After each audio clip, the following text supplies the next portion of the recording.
Mga inutil kayong mga ICI kayo dyan. Mag-resign na kayo.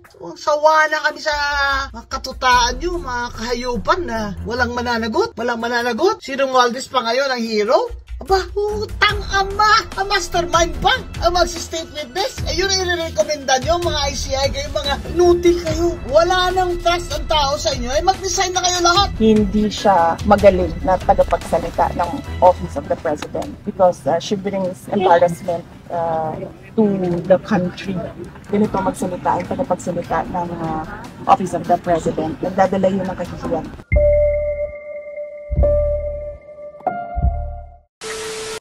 Mga inutil kayong mga ICI kayo dyan. Mag-resign na kayo. Willing kayo to compromise para may transparency. Gagago nyo talaga, no? Kayo pa willing mag-compromise sa amin, sa mga tao. Eh, may constitutional right kami to information, di ba? Mga gago kayo dyan.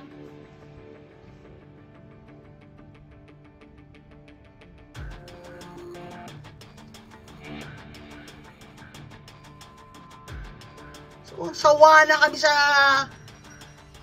mga katutaan nyo, mga kahayupan na walang mananagot. Walang mananagot. Si Romualdez pa ngayon ang hero. Aba, utang ama! Ang mastermind pa!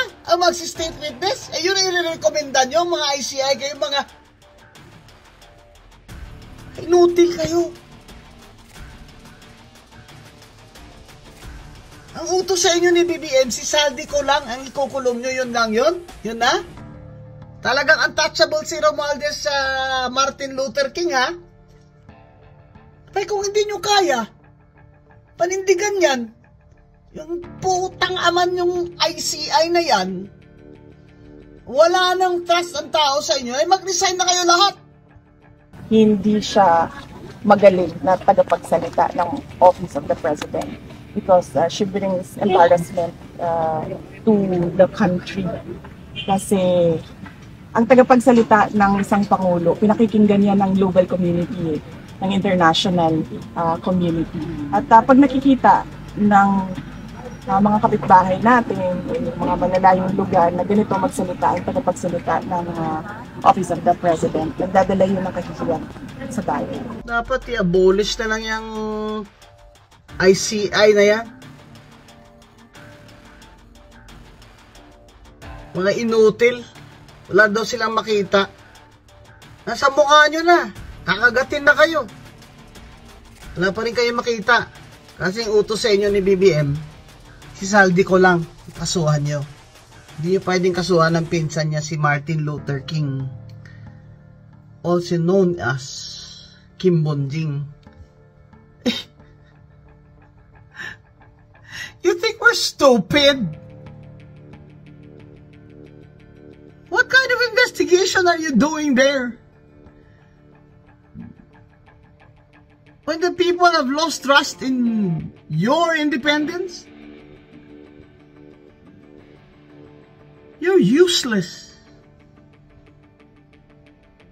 That's why all this other, independent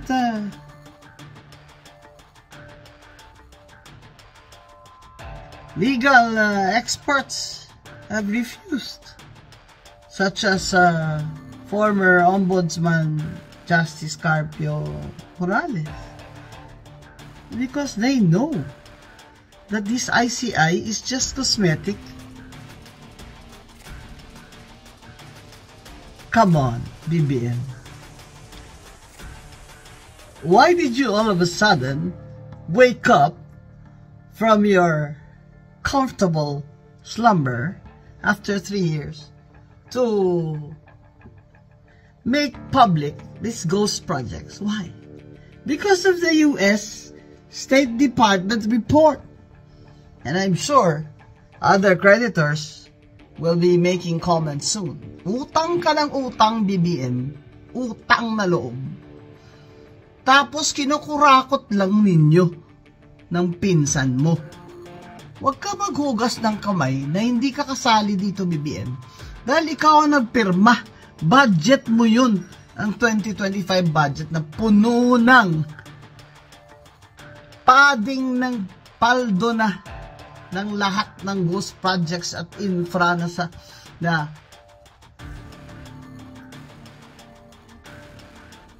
kahayupan nyo, mga congressman at congresswoman na mga ganid kayo. Ginamit nyo ang General Appropriations Act ng 2025 dahil election, magi-election.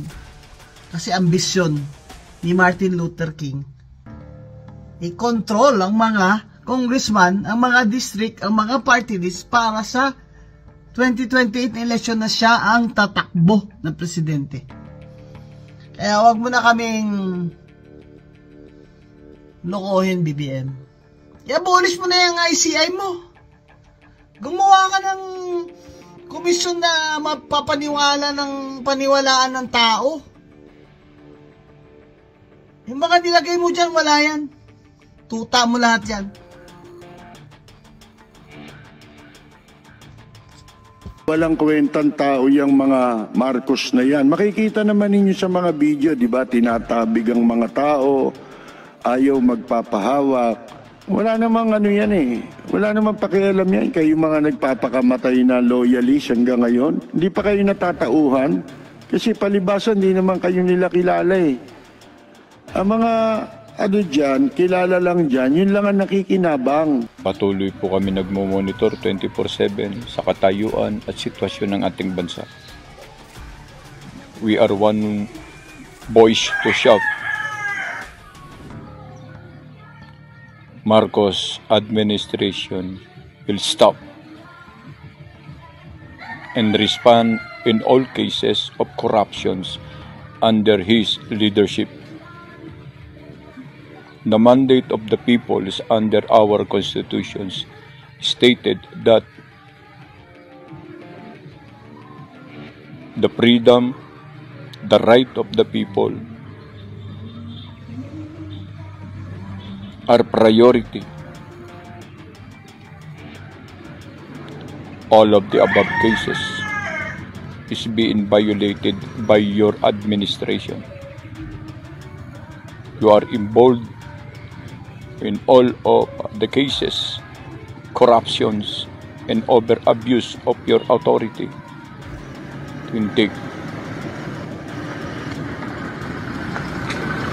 You are now stated in order to resign.